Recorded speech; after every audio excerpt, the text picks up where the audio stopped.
السلام علیکم ورحمۃ اللہ وبرکاتہ۔ ایم بابو تنولی اسلامک اسٹوڈیو سے آپ کے سامنے حاضر ہے ایم بابو تنولی، انتہائی اہم اور ضروری مسائل لے کر روزانہ کی بنیاد پر ایم بابو تنولی اپنے دیکھنے سننے چاہنے والوں کے سامنے حاضر ہوتا ہے۔ آج اسی طرح انتہائی اہم اور ضروری مسئلہ ہے، شادی شدہ نوجوان بھی سنیں، غیر شادی شدہ نوجوان بھی سنیں، کیونکہ یہ ہماری زندگی میں پیش آنے والے مسائل ہیں۔ آج میں آپ کو بتاؤں گا کہ آپ کی شریکہ حیات ہے، آپ شادی شدہ ہیں، نکاح والی آپ کی بیوی زوجہ موجود ہے، لیکن آپ 5 موقع ایسے ہیں کہ آپ اس سے ملاپ نہیں کر سکتے، 5 صورتیں ایسی ہیں کہ آپ اس سے ملاپ نہیں کر سکتے۔ یہ آپ کو پتہ ہونا چاہیے، یہ فقہی مسائل ہیں، یہ شرعی مسائل ہیں۔ اگر سمجھنا چاہتے ہیں تو آخر تک ویڈیو ضرور دیکھیے گا۔ پہلا موقع ہے، روزے کی حالت میں اپنی شریکہ حیات سے ملاپ ممنوع ہے، منع ہے۔ دوسرا موقع ہے، احرام کی حالت میں، حج یا عمرے کے لیے آپ نے احرام باندھا ہوا ہے، احرام کی حالت میں ملاپ ممنوع ہے۔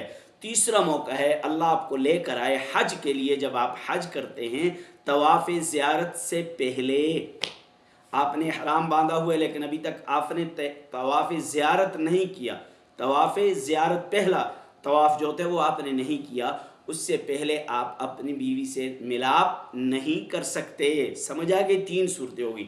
چوتھی صورت ہے، مینسس کی صورت میں، ماہواری کی صورت میں آپ جو ہیں اپنی بیوی سے شریکہ حیات سے ملاپ نہیں کر سکتے۔ اور 5ویں صورت ہے نفاس، بچے کے پیدا ہونے کے بعد جو عرصہ ناپاکی کا ہوتا ہے اسے نفاس کہا جاتا ہے۔ نفاس کی صورت میں بھی آپ بیوی سے ملاپ نہیں کر سکتے۔ یہ 5 صورتیں ہیں کہ آپ اپنی بیوی سے، حلال بیوی سے بھی ملاپ نہیں کر سکتے۔ آگے دوسرا اہم مسئلہ ہے، اسی سے متعلقہ ہے کہ جو لباس آپ نے بیوی سے ملاپ کے وقت جو لباس آپ نے زیب تن کیا ہوا تھا، آیا اس لباس کو پہن کر آپ نماز پڑھ سکتے ہیں؟ یہ لباس پاک ہے یا ناپاک ہے؟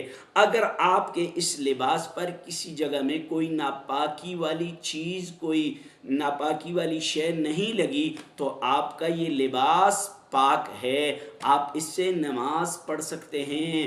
سمجھ آگے کہ نہیں؟ اور اس کی ساتھ ایک اور مسئلہ آپ سمجھتے جائیے، سنتے جائیے کہ آپ بیوی سے ملاپ کے دوران، انسان ہے پسینہ آ جاتا ہے تو وہ پسینہ آپ کے کپڑوں پہ لگ چکا ہے، وہ آپ کے لباس پہ لگ چکا ہے، اب آیا آپ اس لباس سے نماز پڑھ سکتے ہیں؟ یہ لباس پاک ہے؟ تو جی ہاں، وہ لباس بھی پاک ہے۔ یہ مسائل آپ تک پہنچانا ہمارا حق بنتا تھا۔ امید ہے کہ آپ کو آج کے مسائل سمجھ آگے ہوں گے۔